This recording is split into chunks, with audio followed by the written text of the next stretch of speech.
এবছর প্রথম আমার বাড়িতে নলেন গুড় এসেছে। গোপু সোনার পাপা কাল রাতেই এনেছে, তাই ভাবলাম সবার আগে আমার বাড়ির সব থেকে ছোট্ট সদস্যটি এবছরের প্রথম নলেন গুড় খাক। তাই সকালের পুজোতে আজকে গোপু সোনাকে গুড় দিয়েই ভোগ দিয়েছি।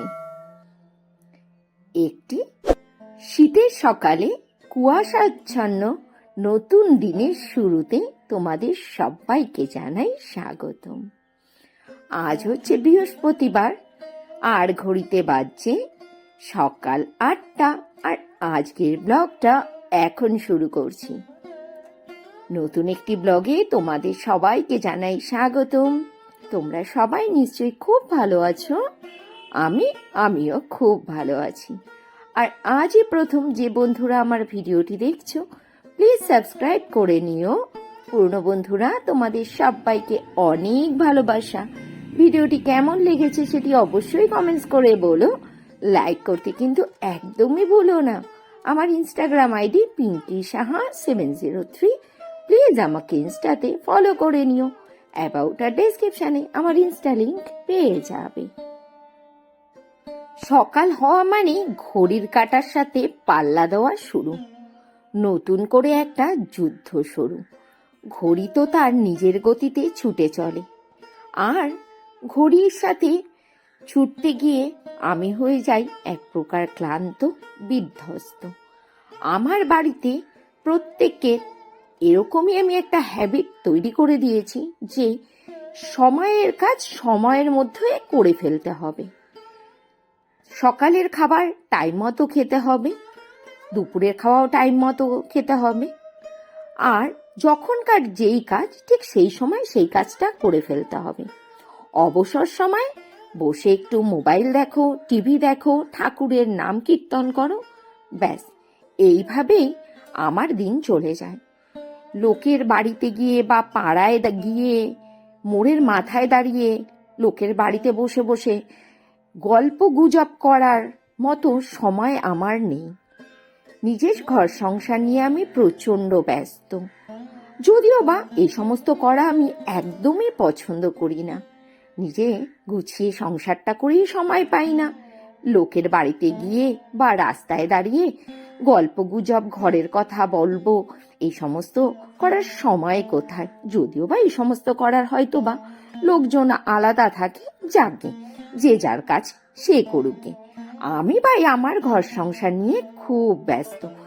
আর সত্যি কথা বলতে কি, আমি আমার ঘর সংসার, স্বামী, আত্মীয় স্বজনদেরকে নিয়ে খুব খুশি। তোমরা আমাকে সব সময় আশীর্বাদ করো এবং ভালোবেসে আমার পাশে থেকো। আমি যেন সব প্রতিটা মুহূর্ত সব মানুষকে নিয়ে এইভাবে হাসি খুশি জীবনটা কাটিয়ে দিতে পারি। আমার জীবনে বেশি কিচ্ছু চাহিদা নেই জানো, সসম্মানে মাথা উঁচু করে যেন বাঁচতে পারি। আর আমার একটাই চাহিদা, সেটা হচ্ছে আমার ছেলে মেয়েগুলো যেন মানুষের মতো মানুষ হয়।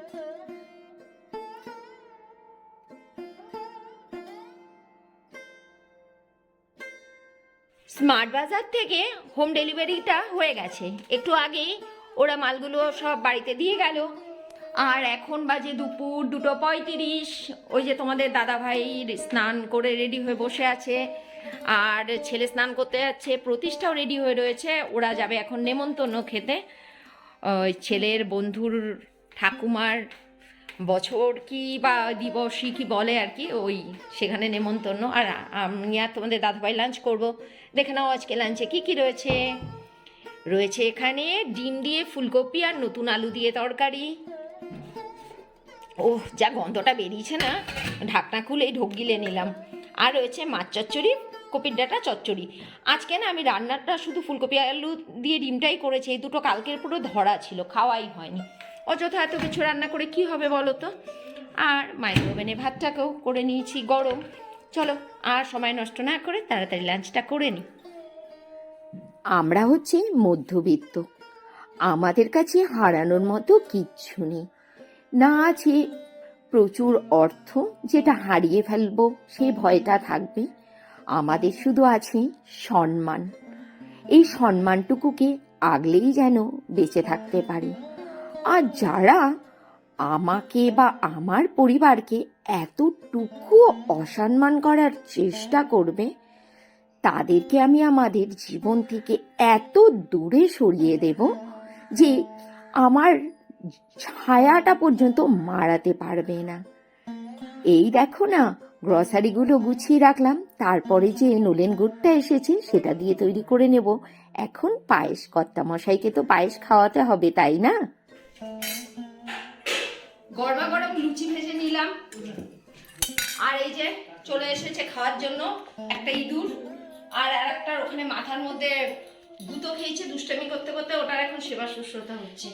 তাহলে ডিনারে রয়েছে ফুলকপি আলু আর ডিম দিয়ে তরকারি, লুচি, আর রয়েছে পায়েস। এই যারার জন্য চলে এসছে। চলো এই দিয়ে আমার গেস্টদেরকে খাওয়াই, আর আজকে ব্লগটা এখানেই শেষ করছি। Tata, good night, tata, tata. এটাকে করা।